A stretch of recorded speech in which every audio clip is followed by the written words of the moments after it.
Hi guys and welcome back to Starry Flowers. In the last episode, Periwinkle was finally able to realize that he was in love with Pastel. So we'll see how it goes along from here. I awake to a rustling sound. My bed is empty again, but when I roll over, Pastel is there standing in front of my closet. I sit up rubbing the sleep from my eyes. He's holding a box. As he lifts it onto the top of the shelf, its constant shift making a clattering noise. Utterly confused as to what he's doing, I finally call out to him. Pastel? Sorry, I didn't break anything, I promise. What are you doing in my closet? Huh? You said I could clean up. God. Oh, haha, is there anything I won't agree to in my sleep? Oh, I'm sorry, I thought you were awake when I asked. I'll stop. It's fine, I just didn't expect to wake up to you rifling through my things. That really wasn't my intention, I just felt like organizing stuff. What do people normally do on the morning after? I guess I should have made breakfast? Oh, I want to eat pancakes. Great, I'll make some. Bastille practically bolts from the room to get started on cooking. Oh Bastille. Looking around the room, he did much more than organize my closet. The books I've been reading were all tucked back into their proper places on the bookshelf. The clothes that had been strewn across the floor, or otherwise left hanging in ridiculous laces, now sat in a hamper waiting to be washed. Even the pile of unfolded laundry I had previously abandoned was now absent. Oh yeah, his room is clean. Properly folded and placed into their appropriate drawers by Bastille. In a word, I'm in awe. How long had he been at this? And all while I slept? It shouldn't even be possible. I have so much more floor space than I remembered. How did he manage to do that? Periwinkle puts on a fresh pair of pajamas and walks out to the kitchen in a daze. Hey, pancakes are ready. Oh, is it too soon to say I love you? Please enjoy. Periwinkle takes his seat at the table and digs in. They're delicious. Perfectly light and fluffy, the optimal amount of syrup and whipped cream. Every bite is so heavenly I could cry. I never felt so emotional for food. What has this boy done to me? I was right about him being the culinary type. I didn't think I would get to try his cooking so soon. This is a surprise attack. He even, how did those get there? I have to ask. But still, where do you get these strawberries? Oh, I saw you had some jam, so I used a little magic to change its form. Is that okay? Maybe I should have asked first? I just remembered you like strawberries, so... Is there any limit to how thoughtful one can be? It's more than okay. This is the best breakfast I've ever had. I'm sure exaggerating. They're just pancakes. Careful, my sweet. If you say it like that, I'm going to start asking you to cook my every meal. Fine, you got me. There are special gourmet pancakes I can only whip up every once in a while. Lucky me. Periwinkle finishes his pancakes while Pastel begins washing the dishes. This may just be the most spoiled I've ever felt. Being with Pastel was like getting caught in an endless whirlwind of positive feelings. No wonder I've become obsessed with him. This boy is dangerously kind. After these past few emotionally tumultuous days, how could I possibly turn away from his comfort? Periwinkle rests his elbows on the table, head tilted into his palm as he watches Pastel in his kitchen. Out of curiosity, Earlier, before I woke up, what made you ask to start cleaning my room? Oh, I noticed it was getting harder to walk around. I think I stepped in some of your clothes when I carried you in there last night. Sorry. There's nothing to apologize for. It was fun. Anyway, I felt a little bad about it. So I figured if I'm going to be coming back here so often, I might as well help clean. Ugh. I'm not getting ahead of myself, am I? Sorry, I didn't mean... Not at all. Startled about the sudden outburst, Pastel stops what he's doing. Silly Pastel. You're always welcome here. Well, thank you. Fine. Okay enough, I'll admit it. I'm stupidly desperate, absolutely ridiculously in love with Pastel. There, I said it, or at least I'm saying it to myself. I'll accept this. Pastel is incredible. Who wouldn't fall for him? I don't want anyone else anymore. I've been poisoned by this perfect boy. The problem now is what to do about it. Weird question, but would you want to, date you? Yes? Clean the rest of your house together? Huh? It'll be more fun than it sounds, and if you get bored, we can do something else. But still, I just thought if we date together, you get a say in where everything goes, so nothing ends up getting lost. But still, it's totally fine if you don't want me to go into yourself anymore. You really don't have to. But still, it's fine. I think it's a lovely idea. Really? Yes, in fact, I appreciate your help. One thing or another has always come up when I try to clean on my own. I'm sleepily useless at it. Then I'll take the lead. I want to start with these boxes by the couch. But still already had a plan for everything, it seemed. His energy was contagious. He was right that it would be fun. It was entertaining even just watching him go. To see him dart around the room so energetically, finding the perfect place for every little thing. He truly has a talent for organization. Meanwhile, I mostly played the role of assistant, who asked for my input every now and then and instruct me to place something he found somewhere across the room. He made little decisions like that so easily. If it were me, I'd get stuck on every one. But he saw everything through, effortlessly. It was nothing short of amazing. And so, in a few short hours, the entire house had become neat and tidy. Okay, I think I'm satisfied. You? Don't you think you deserve to be rewarded for all your hard work? I should have seen that one coming. But no, not right now. I should actually get going. You won't stay? I promised Gumdrop I'll be back for the afternoon shift. She'll start to worry if I don't come back soon. I'll save your reward for next time then. Bastille slips on his jacket and shoes. Just before he leaves, he turns back to face Periwinkle. By the way, I was thinking, yes, there are some days my friends travel out of town for alchemy stuff. So if you ever want to drop by while I'm working on those days, I think I'd be okay. That's the most I can do right now, sorry. I'll gladly take you up on that. I'd love to keep you company. Great, okay then. Bastille gives him a quick peck on the cheek, before saying goodbye and walking out the door. What was all that? It was extremely domestic. I can't be imagining things, can I? He said it was okay to come and visit him? That has to mean something, doesn't it? Periwinkle begins pacing around the room. Now, let's not get carried away. This is a delicate situation. Dropping these intense feelings onto him out of nowhere may only serve to scare him off. Neither of us was looking for a committed relationship from the beginning. That was made explicitly clear early on. And yet, he isn't playing fair. My heart can't take this. Periwinkle throws himself onto the couch dramatically. There's no way I'll be able to stop thinking of him now. Even being at home has become a reminder in and of itself. Everything is nice because of him, and now I'm suffering. This is simply too much. There has to be a way for me to safely indulge in these romantic feelings. Things are fine as they are now, progressing even. If I just let it run its natural course, then maybe we'll end up... what do I want out of this? To be with him forever? Me? I haven't had a single healthy long-term relationship in my entire life. Love isn't in the cards for someone like me. I can't even recognize myself right now. Calm down. I'm overreacting. Nothing has effectively changed just yet. I can't keep fighting myself on this. I'm in love with Bastille no matter what it entails. That's the reality. He still isn't quite ready for me to meet his friends, which means there isn't any room to advance further at the moment. I have to be patient. At the very least, I hope accepting all this lets my magic return to normal. I need a nap. And so, over the next few weeks, Periwinkle will come by Atelier Suites to spend time with Bastille. Accessorize?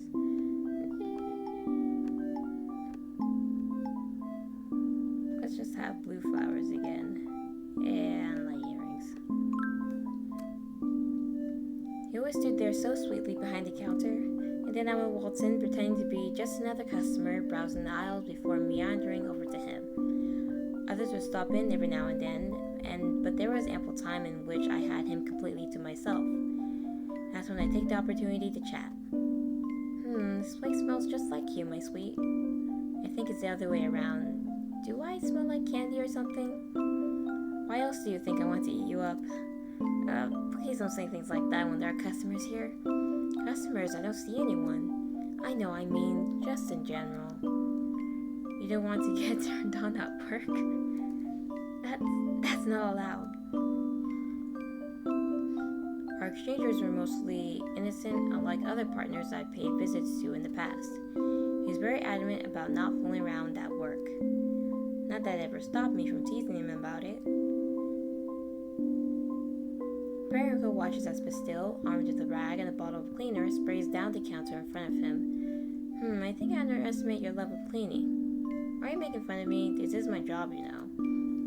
Oh, I should have paid you when you cleaned my house. I'll send you an invoice. Could I pay you in kisses? That's hard to turn down, actually. It was fun seeing him work hard at work. The only side of him most people would never be aware of. They'll never know of the lust bubbling beneath the surface, his nervous, vulnerable laughter when I've said something he wanted to hear, his gentle touch, the way he can take my hand so casually and yet becomes a stuttering mess as soon as I lean over to him, his sense of humor, his sincerity, his quirks, his genuine desire to always provide the exact perfect thing to make me smile. No, the depths of Bastille are reserved for me alone. Welcome to Atelier Suites. Periwinkle gives a little twirl and winks to Bastille, who's trying his best to stifle his laughter. How's that? Do you think it suits me? Not in the slightest. You're too elegant for a place like this. I can't be cute too, can I? You are, but you're going to need more than that on your resume if you want the job.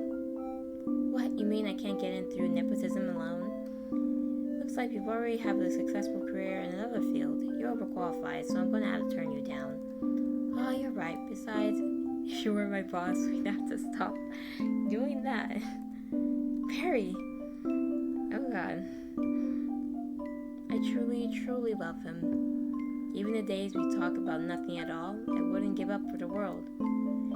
And the days he would open up to me even more so. Sai can be really frustrating sometimes, but she's my best friend. I still care about her, even when she messes up. She's lucky to have you. Yeah, she really is. Anyone else would have given up on her by now. For years, she would just lock herself in her lab, making all this candy, bragging about how cool her alchemy is compared to magic. She barely ever talked to anyone, and when she did, it was to berate them over something. Who treats their own customers like that? Who do you think pays for the roof over our heads? Sorry, I don't want to give you a bad impression of her. She's gotten so much better recently. It sounds complicated. At least your patience is paying off, Yeah, seems like it. At one point, it was kind of up to a coin toss on whether I stay or go. A coin toss? How extreme? Not literally. It was more like whether or not she could prove she actually felt empathy. Anyway, it turns out she's not a complete monster, so here I am. Sorry, I'm still giving you a bad impression of her, aren't I? You can just disregard everything I said. Sai is great. I believe you. She must be if you put up with so much of her. Yeah. I treasure every moment I got to spend with Bastille. Even without a label on what exactly our relationship was, I can enjoy myself all the same. In truth, I was only biding my time, but it didn't really feel like that at all. Just being near him was enough. One day, he finally asked it. The question I've been waiting to hear. Do you want to meet my friends? Oh, well, yes, but are you sure? No, but it feels stupid to keep avoiding it. I started worrying if it happened on an accident one of these days. I don't think I would survive that, so we should just go before I change my mind. Right now? Yes, come on. Bastille takes Periwinkle by the hand, and the pair hastily make their way to Atelier Suites. Sadly out of breath, Bastille stopped just before they reached their destination. Okay, give me a minute. After we rush all the way here, don't back down now, my sweet. I know, I'm preparing mentally. I've never done this before. I know it'll be fine. I just take your time. We'll go in when you're ready. Okay, I think I'm only getting more nervous standing out here thinking about it. Let's just go in. After you.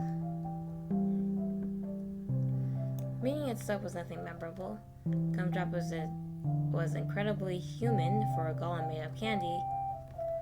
Syrup was about what I expected, curt but also warm.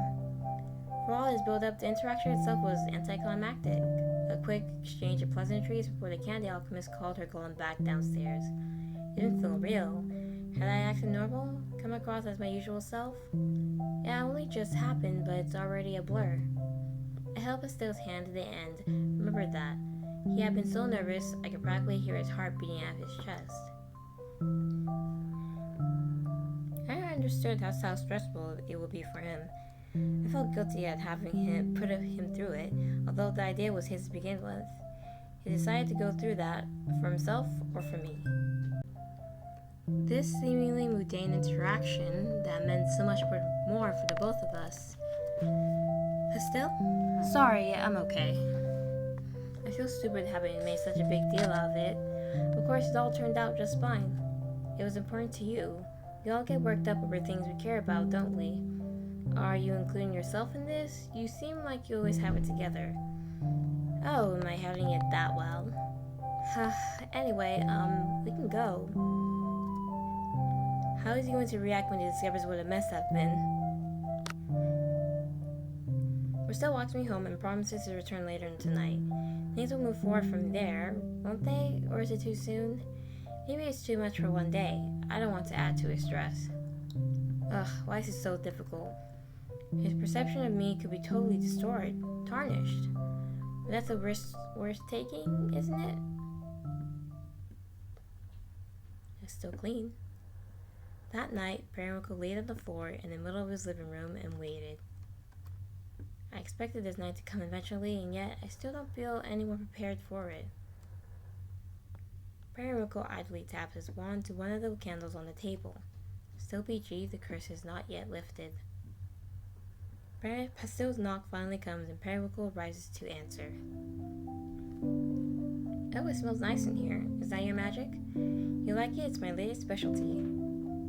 What a treat. Have you eaten yet? I can make us a special dinner. Oh, what's the occasion? Celebrating the fact that nothing went horribly wrong today. I brought a few things if I could just borrow your stove. By all means. I once again find myself in the excruciatingly domestic situation of watching Pastel prepare a meal in my kitchen. There's no way he actually doesn't realize it, right? That I've been acting as a couple for a long time now. It's just that neither of us have bothered to address it. Shouldn't it be properly acknowledged? Pastel chats with me as he cooks, but I'm admittedly distracted by these thoughts. Perhaps putting a name to it would only cause it to unravel. Currently, there's no expectation. We're free to see whoever else we like. Though it doesn't seem either one of us are doing that. Pastel approaches the table where Periwinkle sits, holding a plate in each hand. Ta-da! Pasta's ready. Oh, bon appetit. Maybe he's already decided we're a couple. I'm just obsessing over formalities. What does it matter as long as the two of us are happy? And I am happy. His cooking tastes wonderful. Perry, you okay? Yes? You're being so quiet, I started to worry that I messed up our dinner somehow. No, it's delicious. I was just lost in the pasta is all. Forgive me, I didn't mean to worry you. I need to get out of my own head. Pastel is here in front of me, and I'm too distracted to savor it. Forget my doubts, we'll just have to see where the night takes us. Periwinkle takes his plate to the sink and begins to wash up. I can take care of that. Nonsense, you just cooked this dinner. It's your turn to relax, my sweet. Are you sure I can't help? I wouldn't mind at all. You can help by bringing me your plate when you're finished. Okay. What the heck was that? Still does as he's told, then wanders over to the couch. Hey, if you have anyone you want to introduce me to, I'd be happy to meet them, return the favor sort of thing. I know it can be awkward, though, so if it's not, that's okay too. No, no one comes to mind. Huh? Really? Sure, I know a lot of people, but I couldn't say I'm particularly close with any of them. Except maybe one, but you already met my business partner.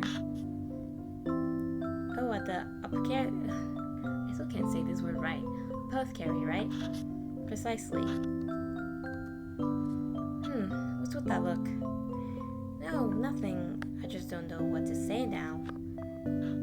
You expected someone as charismatic as me to have all sorts of new people to introduce you to then. I guess so, I'm just surprised.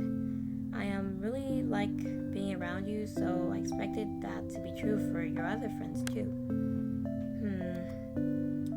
I say you're probably the closest I've ever been with someone, literally speaking. They laugh together, then fall into a comfortable silence. With their heads leaned together, Periwinkle nestles his face into Pastille's shoulder affectionately. After a few moments, Pastille asks, "Do you want to get in bed? For sleep or for pleasure? That's up to you." Periwinkle stands and turns around to take Pastille's hand. "Come then." He leads him into the bedroom, closing the door behind them. When he does, Pastille speaks up again. "You know, I'm still finding it hard to believe there's no one else you're close to." Two is a reasonable number. You had two friends as well, did you not? Syrup and Gumdrop? Fair point, but counting you makes three. You have me beat. Perhaps I should try harder to catch up. Periwinkle collapses into the bed while Pastille sits down beside him. I think I've preferred it, though, keeping a healthy distance from others. Really? How come? The alternative has been disastrous in my experience. I'm far too intense. What do you mean by that? Yours is my best example, is the worst one. In my teenage years, there was a boy I would have done anything for. I wanted his approval so badly, I wanted to be loved. It's funny, I can't even think of what drew me to him. I suppose he was just a vessel to project onto, an idealized boyfriend, this shortcut to happiness. Poor guy, he didn't know what to do with the torrent of feelings I had been forcing onto him. We were young. A love like that is too powerful, if it can't even be called love. It took some practice to be able to separate the emotions out, to be able to indulge in the romantic and sexual energy I craved while protecting my fragile heart. But ever since I figured it all out, I've gotten to experience all sorts of love through these casual flings. How am I saying? It's perfect for me, the ideal life, really. Don't listen to me, Pastille. I don't know if your heart is as fragile as you think. You don't believe me? Despite what it seems, I have the heart of an innocent maiden. I don't know about innocent, but... Pastille leans forward and lays his head on Periwinkle's chest. Sounds pretty strong to me. It's beating you harder now. Because you suddenly embraced me. See, this is what I mean by fragile. Periwinkle struggles out from under him, and the pair sits facing each other on the bed. You know, at first, I thought romantic stuff was just a formality for you, but you actually love it, huh? Are you only realizing that now? I guess not. What are you trying to say, Pastille? That it's okay for me to love you? That I'll be safe? Then hurry up and kiss me. Okay, sorry to keep you waiting. Pastille closes the distance between them. I'm too weak. The words won't come out. And they kiss. Periwinkle becomes more and more entangled in his thoughts. It hurts. I want to be even closer. He lets himself fall backward, bringing Pastille down with him. This isn't even nearly enough to satisfy me. Just please don't stop. Periwinkle's heart cries out. His jumbled emotions caught in his throat, manifesting through his hands, clinging desperately to Pastille, who continued to kiss him and hold him through the night. Oh, that's sweet, right?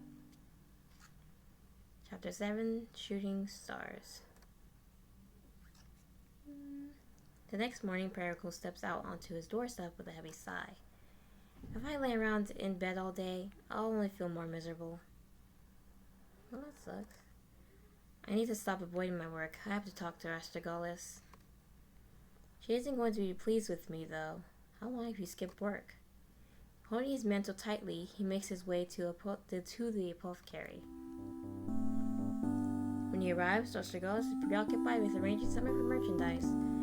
She turns abruptly at the unexpected sound of a door's chime. Hey, we're not open yet. Huh, Periwinkle? Good morning, Ostragolas. I haven't seen you in all month. I barely recognize you under that hood. I was about to come and knock on your damn door if you didn't show your face here soon. You've got a huge backlog of orders waiting. I can't take them, my magic is useless. What do you mean, useless? Periwinkle meekly hands over one of his pale pink vials. This is all I can make, it's been this way for ages.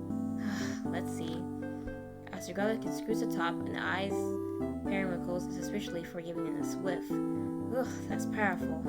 Not bad though, warms me right up. Could stand to be diluted a little, just to make it less overwhelming. So, what's got you stuck on a scent like this? It's Pastel. He's ruined me. I'll never be able to return to the way I was before. I see, so things got complicated, just like I warned you.